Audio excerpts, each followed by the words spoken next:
ওই একটা ছবি হিট হয়েছে বলে অনেকদিন ধরে লাফানো আমার খুব একটা ধাতে নেই সেটা। সভ্যতার জায়গাটা তো অনেকটাই আমার মনে হয় ইন্ডিয়া ভারতবর্ষের লোক অনেকটাই পিছিয়ে আছে। আমার জীবনটাই আমার প্রতিবাদের ভাষা। আমি আলাদা করে আমি সোশ্যাল মিডিয়াতে গিয়ে ভীষণ প্রতিবাদ করব, আমি সেই রকম মানুষটাই নই। আমার বাড়ির লোক যদি এরকম করতো তাহলে কি আমি ওইভাবে ওই ভাষাতে কথাটা বলতাম? আজকাল রচনী আপনাদের স্বাগত। আপনাদের সঙ্গে রয়েছে আমি শ্যামশ্রী, আর আমার সঙ্গে রয়েছে মিতিন মাসি মানে কোয়েল। ওয়েলকাম টু আজকাল ডটইন। Thank you.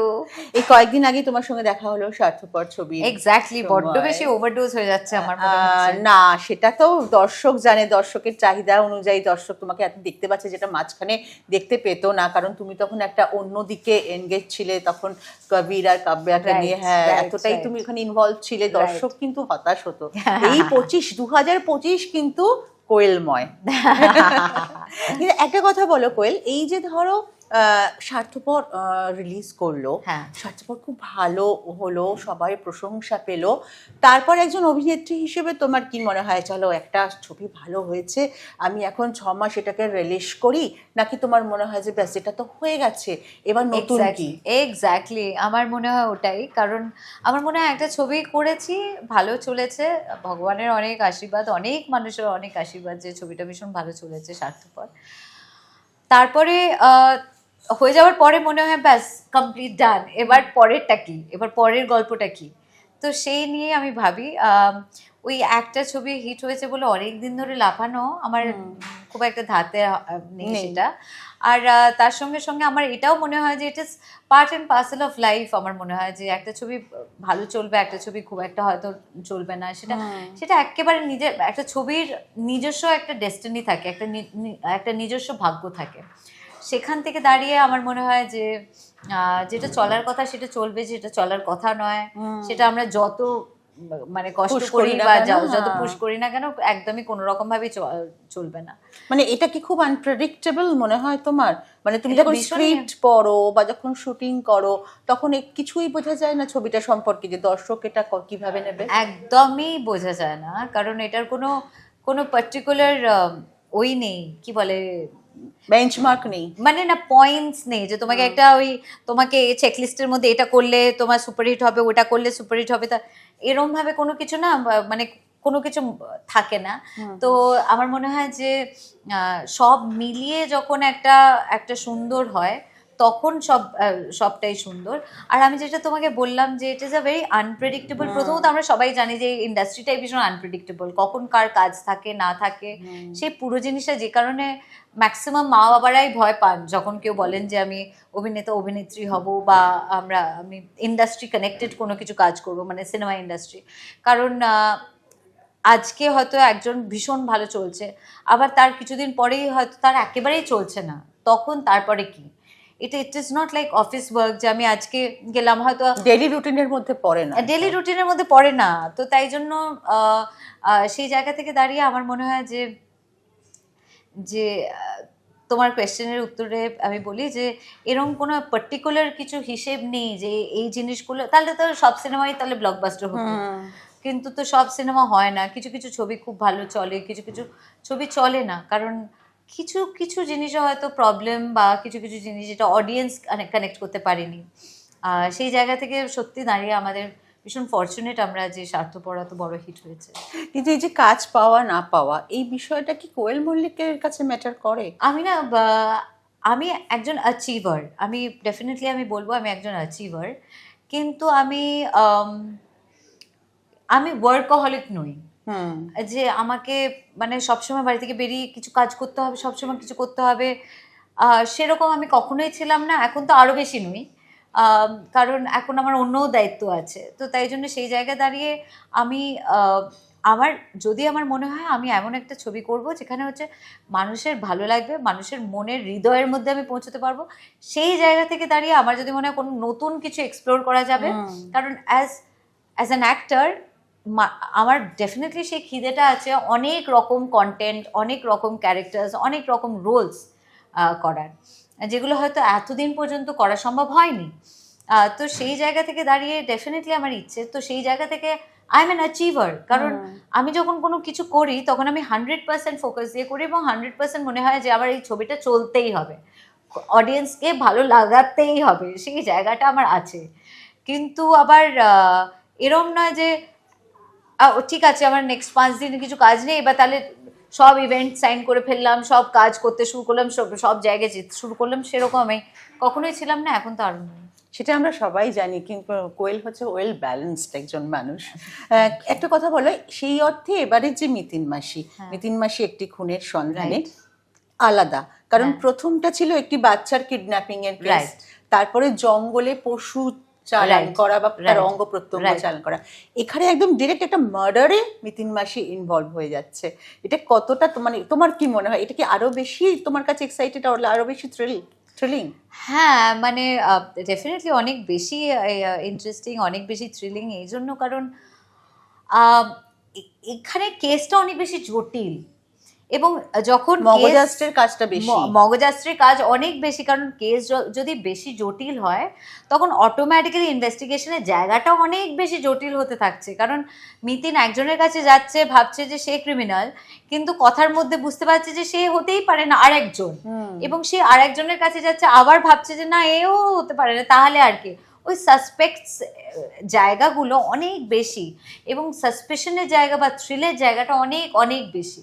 তাই জন্য আমার মনে হয় যে আমার প্রত্যেকটা বাকি সব মিতিনের থেকে এই ছবিটার ক্ষেত্রে কমপ্লিকেশন এবং কমপ্লেক্সিটিস গুলো অনেক বেশি বলে আমার কাছে অনেক বেশি এক্সাইটিং হয়েছে। মানে তার মানে এই ছবিটাতে আমরা মিতিন মাসির বুদ্ধির ধারটা আরো ভালো করে বুঝতে পারবো। এক্স্যাক্টলি, মানে মিতিন তো এমনিতেই ভীষণই শার্প, ভীষণ তীক্ষ্ণ, কিন্তু তার অ্যাপ্লিকেশন গুলো বুঝতে পারবো তার এক্স্যাক্টলি, কারণ এখানে যে ব্যাপারটা আরো বেশি বোঝানো হচ্ছে যে মিতিন না এতটা ইনটিউটিভ যে ও হয়তো দূর থেকেই বুঝতে পারছে যে এই মানুষটা ভীষণ গসিপ ভালোবাসে, এবং এই মানুষটা যখন গসিপ ভালোবাসে তখন ও গসিপ করতে করতে অনেক কথা বের করে ফেলছে। তো সেই জিনিসটাও মিতিন ওরকম, মানে মিতিন যেটাকে আমি কিছুক্ষণ আগে একজনকে বলছি আমি গিরগিটির মতো, মানে ও না জায়গায় গিয়ে গিয়ে না রং পাল্টায়। হয়তো মিতিনকে বোঝাই যাবে না যে মিতিন এরকম না সেরকম, কিন্তু মিতিন ও শুধু বাড়িতেই মিতিন, কিন্তু বাকি জায়গাটা মানে লোকেরা যে ক্লিয়ারলি বলতে পারবে যে মিতিন এরকম, সেটা বলতে পারবে না একদমই এরকম। এই মিতিন মাসি তো উপন্যাস নির্ভর ফ্র্যাঞ্চাইজি, তো ছোটবেলায় তোমার বই পড়া, বিশেষ করে তোমার থ্রিলার পড়া এটা ছিল? ডেফিনেটলি, কারণ আমার মনে হয় যে ধরো ব্যোমকেশ, ফেলুদা এইসব নিয়ে তো আমরা বড় হয়েছি। মিস মার্পল বড় বয়সে মিস মার্পল, কিন্তু আদারওয়াইজ তো সেই জায়গা থেকে দাঁড়িয়ে আমি যখন মিতিন মাসির ফার্স্ট অফারটা পেয়েছিলাম, সুচিত্রা ভট্টাচার্যর অসাধারণ একটা সৃষ্টি, এবং যখন অরিন্দম দা মিতিন মাসির কথা বলেছিলেন তখন আমি খুব এক্সাইটেড হয়ে গেছিলাম, কারণ এটা এতটাই মোটিভেটিং একটা ইন্সপায়ারিং ক্যারেক্টার যেটা যে কোনো মহিলা কে ভীষণ এক্সাইট করবে।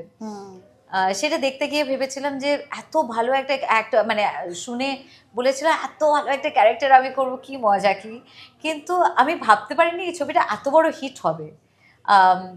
প্রথম মিতিন মাসি করবার সময় আমরা একবারও ভাবিনি যে ফ্র্যাঞ্চাইজির বাকি মিতিন আমরা করব, তো প্রথমটা এত বড় হিট হয়েছিল বলেই সেই সাহসটা আমরা পেয়েছিলাম দ্বিতীয় এবং তৃতীয়টা করবার জন্য। অ্যাকচুয়ালি মিতিন মাসি ব্যাপারটা এরকম না, ঠিক আমাদের ঘরের মেয়ের মতো, যার সঙ্গে আমরা খুব রিলেট করতে পারি।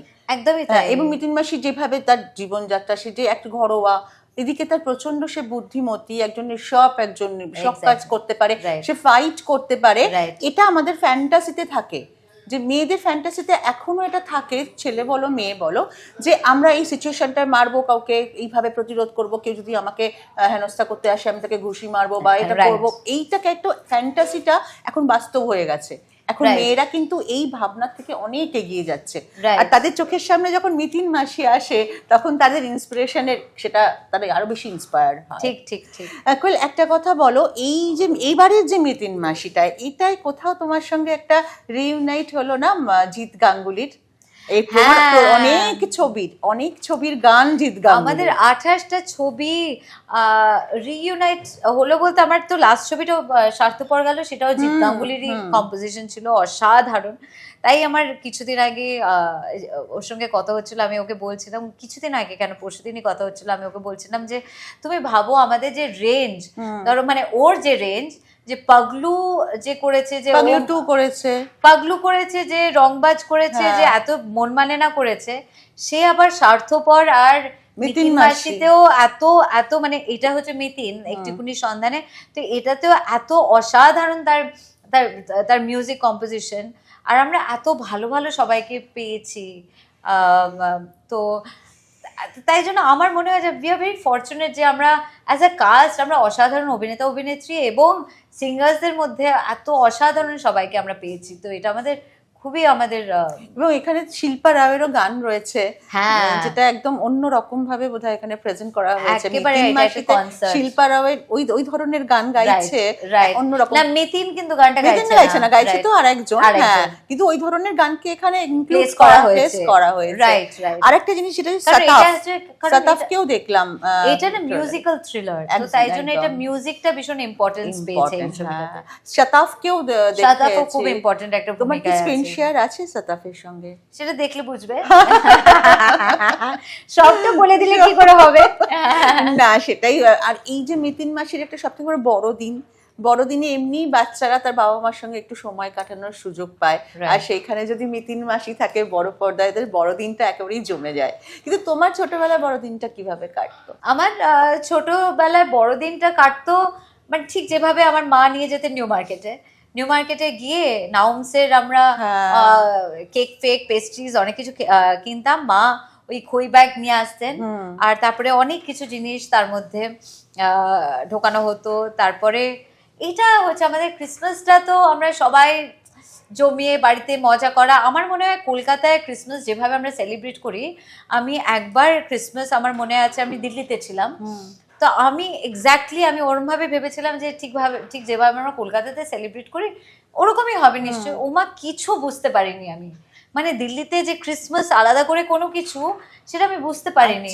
তো তারপরে বুঝতে পারলাম যে অ্যাকচুয়ালি বোধহয় ইন্ডিয়াতে কলকাতার মতন করে আমার মনে হয় অন্য কোনো জায়গায় ক্রিসমাস অত সুন্দরভাবে হয় না। সিক্রেট সান্টা তোমাকে গিফট দেয়?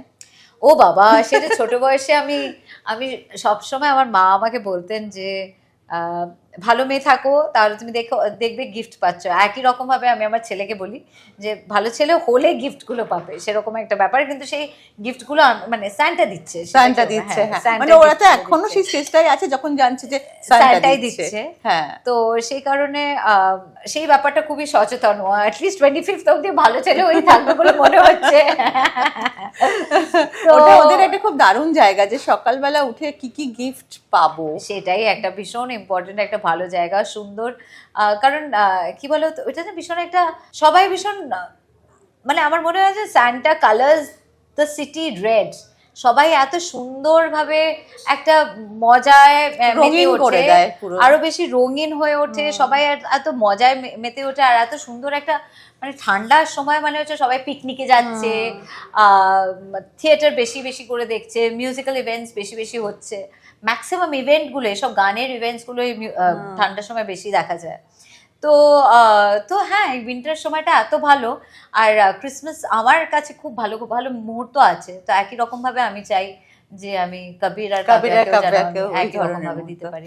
মিতিন মাসি এখানে ফাইট করছে, মিতিন মাসি বন্দুক চালাচ্ছে, তুমি বন্দুক চালানো শিখলে কি কিছু? আমি বন্দুক অনেকদিন আগেই আমি শিখেছিলাম, কারণ এটা মানে অবভিয়াসলি সিনেমার জন্য আমার শেখা হয়ে গেছিল। কিন্তু আমার এই ক্ষেত্রে আমি বেশি করে বলতে চাই, এটা একদম ভুলেও ভাববেন না যে প্রচুর ঢিসুম আছে এই ছবিটাতে, সেরকম খুবই কম আছে, খুবই অল্প। হয়তো টিজারে দেখানো হয়েছে বলে অনেকের ধারণা যে প্রচুর মারপিট অনেক কিছু আছে, কিন্তু সেরকম অত কিছু নেই। যেটা আছে সেটা হচ্ছে ভীষণ ভালো একটা গ্রিপিং স্টোরি লাইন।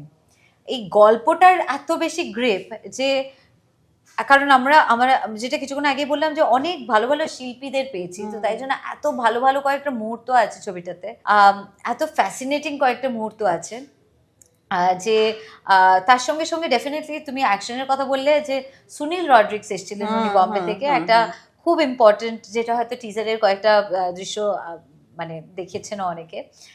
খুব ভালো করে উনি কোরিওগ্রাফ করেছেন। আমি এক্সাইটেড ছিলাম, কারণ ওনার সঙ্গে আমার ওই একটা ছবিতে এর আগে কাজ হয়েছিল, প্রথম মিতিন মাসিতে, আর এটা দ্বিতীয় মিতিন মাসি। ওনার সঙ্গে কাজ করার অভিজ্ঞতা খুবই ভালো। কোয়েল, এই যে সবাই বলে যে দেখো এখনকার দিনে সবাইকে এই মার্শাল আর্ট এইগুলো সমস্ত শেখার দরকার আছে, এতে কনফিডেন্সটা অনেক বেড়ে যায়। তুমিও কি সেটা ফিল করেছো? একেবারেই আমি ফিল করেছি, কারণ আমার ফার্স্ট মিতিনের আগে আমি মার্শাল আর্টস ক্লাস করেছিলাম, আমি আলাদা করে শিখেছিলাম প্রথম মিতিনের আগে, কারণ একটা বডি ল্যাঙ্গুয়েজের একটা ব্যাপার থাকে, তো সেইটা ঠিক করবার জন্য।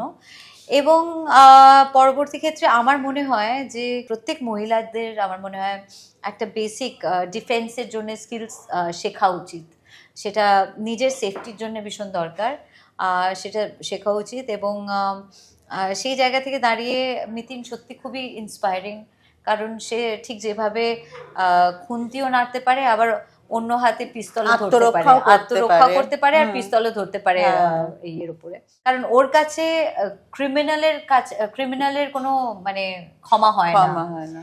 তো সেই ব্যাপারটা আমার মনে হয় ভীষণই স্ট্রং ছিল, একটা ভীষণ স্ট্রং পার্সোনালিটি। মানে মিতিন একটা, না যাই বলি আমার মনে হয় কম বলা হবে মিতিনের ক্ষেত্রে, কারণ মিতিন একটা আদর্শ একজন নারী, যাকে দেখে আইডলাইজ করা যায়। এবং মিতিন যারা কেস সলভ করুক বা ডিটেকটিভ গোয়েন্দা হোক বা না হোক, মিতিনের এই গুণগুলো বোধহয় মেয়েদের থাকাটা খুব জরুরি। আমরা সোশ্যাল মিডিয়া বা টেকনোলজিতে আপডেট করি নিজেকে, কিন্তু এই সব দিকে কিন্তু আপডেট করি না। একটি মেয়ে সাঁতার জানে, ড্রাইভিং জানে, সে মার্শাল আর্ট জানে, এটা খুব কম দেখা যায়। একেবারেই তাই, এবং মিতিন সব জিনিসটা মিলিয়ে, এবং সেই কারণেই আমার মনে হয় মিতিন এবং সেই ক্যারেক্টারটাই সুচিত্রা ভট্টাচার্য এইভাবে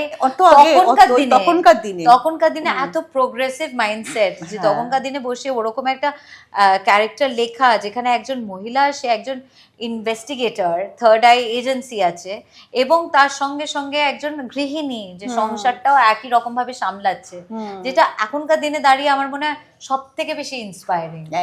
একদম তাই। একটা কথা বলো, এই যে ধরো তুমি একটা গোয়েন্দা চরিত্র করতে করতে তোমার মনটাও তো অনুসন্ধিৎসু হয়ে যায়, হ্যাঁ, অনেক কিন্তু ভিতরে ব্রেন ম্যাটার গুলো সেখানে ট্রিগার করে, হ্যাঁ, কাজ করে। তুমি এটা করার আগে যতটা একটা জিনিস সম্পর্কে যতটা বুঝতে পারতে, মিটিং করার পরে হয়তো সেটা আরো ভালোভাবে বা সহজে বুঝতে পারো। আমাদের চারপাশে ঘটে যাওয়া এরকম ঘটনা কাগজে পড়ে কখনো তোমার ইচ্ছে করে যে এই কেসটা যদি আমার হাতে আসতো, বা আমি এটাকে একটু ভাবি, এটা হয় না, এটা হতে পারে, এরকম কখনো হয়েছে? আমার জেনারেলি যেটা আমি বলবো সেটা হচ্ছে, জেনারেলি আমার মনে হয় প্রত্যেকটা মানুষেরই একটু হয়তো ইনভেস্টিগেটিভ মাইন্ডটা আছে, যার কারণে থ্রিলার এত পপুলার। ম্যাক্সিমাম অডিয়েন্সই হয়তো মানে দর্শক, আমি জানি ওরা হয়তো মিতিন যতটা না কেস সলভ করবে, তার সঙ্গে সঙ্গে ওরাও কেসটা সলভ করবে, কারণ তারাও বলবে যে আমার মনে হয় এ নয় সে, ও নয় সে, এরকম ভাবে যেটা ইনভেস্টিগেশনটা হয়। আমি জেনারেলি ভীষণ ইনটিউটিভ। এই প্রশ্নটার উত্তর তুমি দিতেও পারো কোয়েল, নাও দিতে পারো। সেটা হচ্ছে ধরো আমরা তো সেলফ ডিফেন্সের জন্য নিজেকে তৈরি করছি, সবকিছু করছি, কিন্তু কোথাও মেয়েদের একটা বেশ কিছু সোশ্যাল ট্যাবু আছে, যে এই ধরনের জামা কাপড় পরছে বলে তারা হেনস্থা হচ্ছে, মেয়েরা এটা করছে বলে হেনস্থা হচ্ছে। এই বিষয়টাকে তুমি কিভাবে দেখো, সবাইকার নিজেদের চিন্তা ভাবনা আছে, কিন্তু আমার মনে হয় যে একটা বেসিক সভ্যতার জায়গাটা তো অনেকটাই, আমার মনে হয় ইন্ডিয়া, ভারতবর্ষের লোক অনেকটাই পিছিয়ে আছে শিক্ষার জায়গাতে। শালীনতা বলছো না সভ্যতা বলছো? শালীনতা, সভ্যতা এবং শিক্ষা, এই তিনটে মিলিয়ে তো একটা দেশ সিভিলাইজড হয়। বা আমরা চিরকাল যে আমরা শুনে এসেছি আমরা আন্ডার ডেভেলপড কান্ট্রি, কিন্তু এটাও বলবো যে একই সময় বলবো যে আমেরিকাতেও হয়তো হয়, ইউরোপেও বহুবার হয়, অনেক জায়গায় হয়, কিন্তু পার্সেন্টেজটা হয়তো এতটা হয় না যে পার্সেন্টেজটা এখানে হচ্ছে। কারণ সবটাই হচ্ছে এতটা চাপা, সব জিনিসটাই চাপা, এতটা ট্যাবুড। কারণ এই জায়গা থেকে আমি শুধু এটাই দেখো কোন জিনিসটা পড়লে না পড়লে আমি হয়তো এই ইস্যুটা এত সেন্সিটিভ, তাই জন্য আমি এতটা সময় নিয়ে আনসারটা দিচ্ছি। সেটা আপাদমস্তক ঢাকা এবং না ঢাকার সঙ্গে অন্য মানুষটার কোনো কিছু করা না করা, তার দৃষ্টিভঙ্গির যে খুব একটা বেশি পার্থক্য পড়ে না পড়ে, সেটা পুরোটাই সেই মানুষটার মানসিকতার উপরে নির্ভর করছে, সেটা একেবারে সেই মানুষটা কি পড়ছে না পড়ছে তার উপর নির্ভর করছে না। যে একজন মহিলার একটা বেসিক, যেটা আমি কিছুক্ষণ আগে Sense. বললাম, যে আমাদের সবাইকার একটা সিক্স সেন্স কাজ করে, সব জিনিসেরই সিক্স সেন্স কাজ করে। সো বডি কনসিয়াসনেসটাও ভীষণ দরকার, সবাইকার ক্ষেত্রেই দরকার। তো সেটাও ইম্পর্টেন্ট বলে আমার মনে হয়। কিন্তু যেটা সব থেকে ইম্পর্টেন্ট সেটা হচ্ছে একটা শালীনতা বোধ, একটা সভ্যতার জায়গা এবং শিক্ষার জায়গাটা আমার মনে হয় অনেকটাই পিছিয়ে আছি আমরা। এখনো আমরা অনেকটাই পিছিয়ে আছি। তুমি প্রচুর চরিত্র করেছো এতদিন ধরে, কোনো চরিত্র থেকে বা কোনো চরিত্র থেকে কোয়েল মল্লিক কি কিছু নিয়েছে, অ্যাডপ্ট করেছে?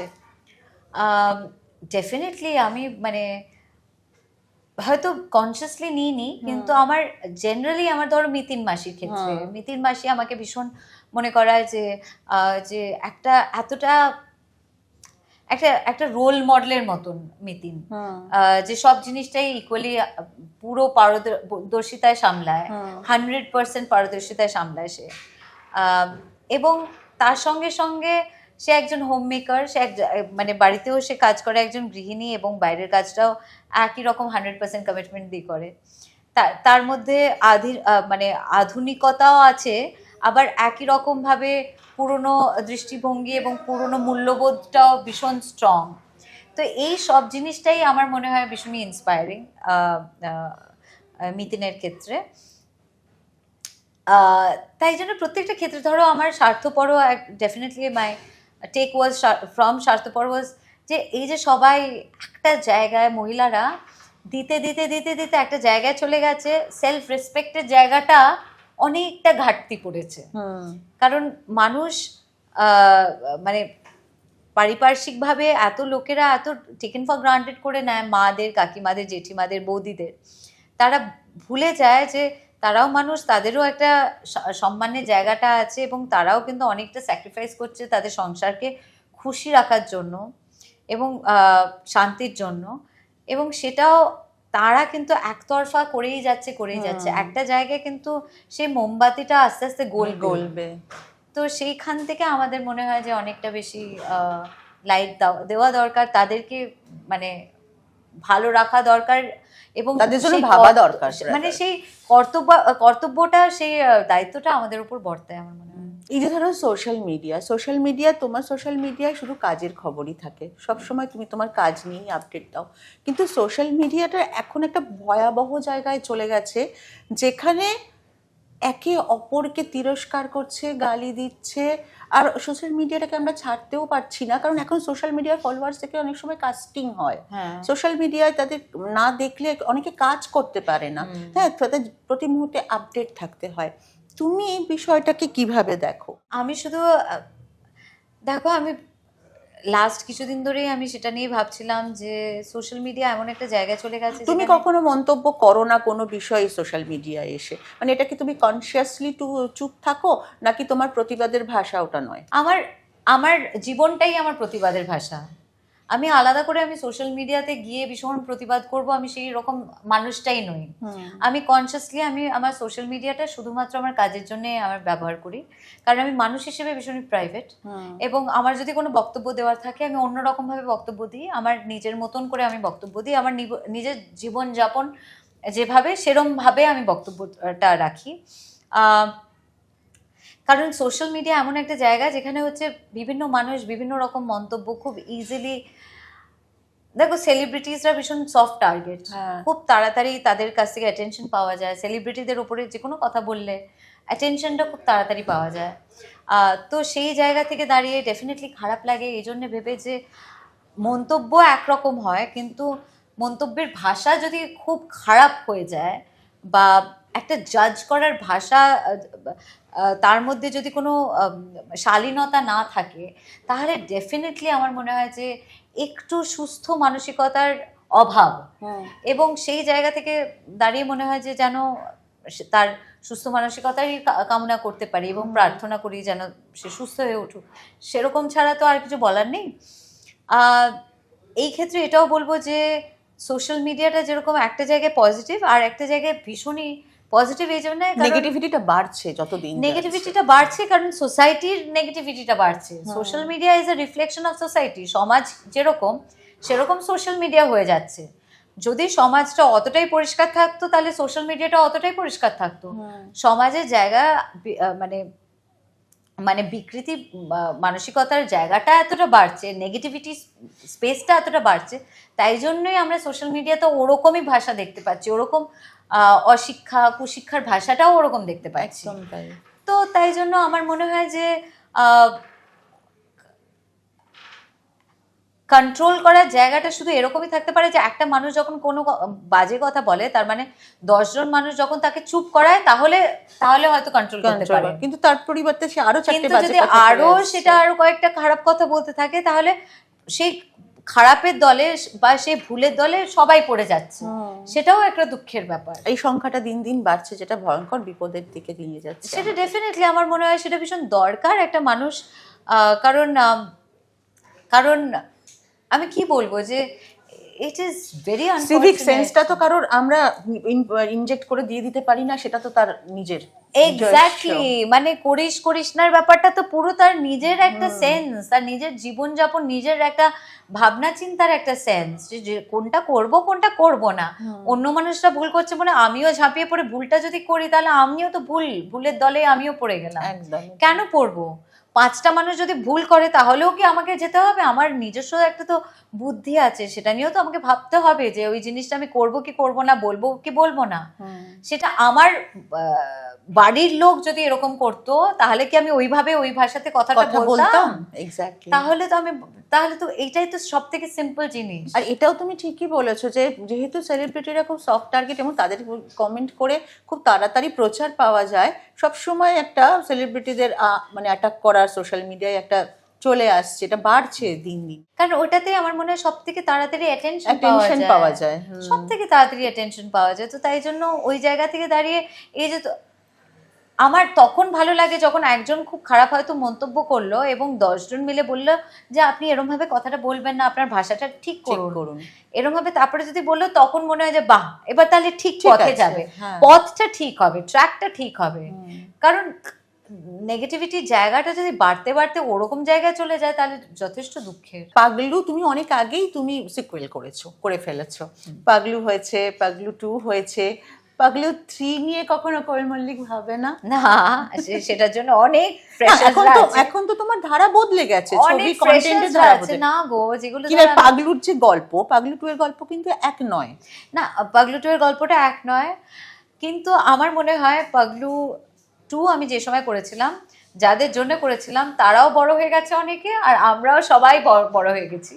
তাই জন্য এখন যদি কোনো কিছু করতেও হয় তাহলে হয়তো ম্যাচিওরড কোনো লাভ স্টোরি যদি হয় সেটাই তাহলে আমি ডেফিনেটলি আমি করতে চাইবো। কিন্তু যেগুলো করে ফেলেছি সেগুলো করার কোনো আলাদা করে এক্সাইটমেন্ট আমি দেখি না। আচ্ছা, মানে সেটা বরং আমি চাইবো যে বাকি ফ্রেশার্সরা যারা আসছে তারা যখন করছে, সাপোজ এখন একটা সিনেমা মন মানে না, আমারই ছবি, সেটা এখন অপুদার মেয়ে করছে, তো সেটা হেমলক করেছিলে আর একজন সেটা আরেকজন করলো, তো সেটা আমার খুবই ভালো লাগে যে নতুন প্রজন্ম তারা ভালোভাবে তারা করছে। আই থিঙ্ক বিকজ এরকম ভাবে ইন্ডাস্ট্রি আরো গ্রোথ হবে, নতুন নতুন লোকেরা আসলে, নতুন ছেলেমেয়েরা আসলে, তাহলে তো অনেক বড় গ্রোথ হবে। তোমার উইশ লিস্টে এরকম কোনো ক্যারেক্টার আছে যেটা তোমার এখনো করা হয়নি? আমার উইশ লিস্টে আমার ডেফিনেটলি ক্যারেক্টার্স আছে যে অনেক অনেক অনেক মানে ইনর্মাস, মানে এত মানুষ, কোনো রাজনৈতিক ক্যারেক্টার, এত মানুষ, স্পোর্টস উইং এর কোনো ক্যারেক্টার? 100% আমার অনেক রকমের ক্যারেক্টার্স করার ইচ্ছা আছে, যে ক্যারেক্টার্স গুলো আমি করিনি, কিন্তু আমি ওই ধরনের ক্যারেক্টার্স করতে চাই যেখানে আমি কিছু কন্ট্রিবিউট করতে পারি। মানে করবার জন্য আমি কিছু করতে চাই না, আমি তার জন্য যদি কোনো একটা দেখি যে এটা একটা it will make a sense to the film, তাহলে আমি ডেফিনেটলি আমি করতে চাইবো। আমি জাস্ট করবার জন্য করবো না গো। 25শে ডিসেম্বর 3টে ছবি মুক্তি পাচ্ছে, মিতিন মাসি, ওদিকে লহ গৌরাঙ্গের নাম রে, এদিকে প্রজাপতি 2। দেব তোমার কোস্টার ছিল, সৃজিতের ছবিতে তুমি কাজ করেছো, তুমি তাদের কি বলবে? আমি দুজনকে অনেক অনেক বেস্ট উইশেস জানাবো, কারণ কি বলবো যে আমি চাই আমার অডিয়েন্স, মানে বাংলা ছবির দর্শক, প্রত্যেকটা ছবি হলে গিয়ে ভীষণ আনন্দ করে দেখুক, কারণ তিনটে ছবি একদম তিনটে রকমের ছবি, একটা থ্রিলার, একটা ইমোশনাল ড্রামা, আর একটা পিরিয়ড ফিল্ম। তাই জন্য তিনটে ছবি একদম আলাদা ভিন্ন স্বাদের ছবি। আশা করছি সবাইকার প্রত্যেকটা গল্পই খুব ভালো লাগবে এবং সেটাই আমরা চাই হোক। গতকালই মাননীয় মুখ্যমন্ত্রী মিনি সিনেমা এটাকে উনি অ্যানাউন্স করেছেন যে মিনি সিনেমা হবে, এবং তোমরা তো সিঙ্গেল স্ক্রিন বাণিজ্যিক ছবি সিঙ্গেল স্ক্রিন ফাটা মানে হল চিৎকার টিকিট ব্ল্যাক এই সমস্ত ব্যাপারগুলো আমরা পেরিয়ে এসেছি, দেখেওছি। এইরকম মিনি সিনেমা হবে অনেক, এবং সেটা শহরতলির বাইরেও হবে। এই বিষয়টাই তুমি কি বলবে? মানে মিনি সিনেমা বলতে হচ্ছে যে 50 জন দর্শক নিয়ে ছোট ছোট প্রেক্ষাগৃহ হবে। আমার মনে হয়, যেটা আমার ভীষণই দুঃখ লাগে, যে আমাদের অনেক অনেক জায়গায় সিঙ্গেল স্ক্রিনস বন্ধ হয়ে গেছে। সিঙ্গেল স্ক্রিনস একটা সময় পর্যন্ত প্রচন্ড হতো এবং ভয়ঙ্কর লেভেলে আমাদের সিনেমা ওখানে চলতো। যখন আস্তে আস্তে আস্তে চোখের সামনে দেখলাম অনেক অনেক স্ক্রিনস বন্ধ হয়ে যাচ্ছে, তখন আমার ভীষণ খারাপ লেগেছে। তো আমি ডেফিনেটলি আমি চাইবো যে যেন আবার অনেক অনেক সিনেমা হলস বাড়ে। আমাদের পুরো পশ্চিমবাংলায় অনেক অনেক জায়গা আছে যেখানে স্ক্রিনস নেই, এবং তার জন্য অনেক সময় এক একটা সিনেমা তারা হয়তো ওখানে বসে দেখতে পারেননি। অনেক সময় আমাকে জিজ্ঞেস করেছেন যে কিভাবে আমরা দেখতে পারবো এত দূরে দূরে হলস।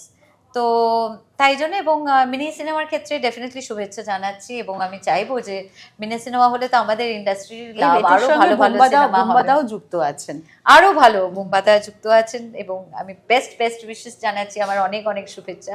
কারণ সেটা হচ্ছে আমাদের ইন্ডাস্ট্রির ভালো একটা একটা একটা দারুণ দিক খুলে যাচ্ছে আমাদের ইন্ডাস্ট্রির জন্য। আরো ভালো ভালো গল্প হবে, আরো অনেক অনেক ডিরেক্টরস হবে, অনেক অনেক ডিরেক্টরস আসবেন, অনেক অনেক কাজ বাড়বে, আর অনেক কাজ বাড়লে আমাদের টেকনিশিয়ানসদের জন্য খুবই খুশির খবর, আমাদের ইন্ডাস্ট্রি বাড়বে, ফ্লারিশ করবে। এবার মিতিন মাসি নিয়ে কি বলবে? মিতিন আসছে 25শে ডিসেম্বর, বড়দিনের দিনটাকে আরো বড় করে তুলুন। আপনারা প্লিজ সিনেমা হলে এসে ছবিটা দেখুন, আশা করছি আপনাদের ভালো লাগবে। সপরিবারে গিয়ে ছবিটা দেখুন আর আমাদের জানান কেমন লেগেছে। মনে হয় ভালোই লাগবে।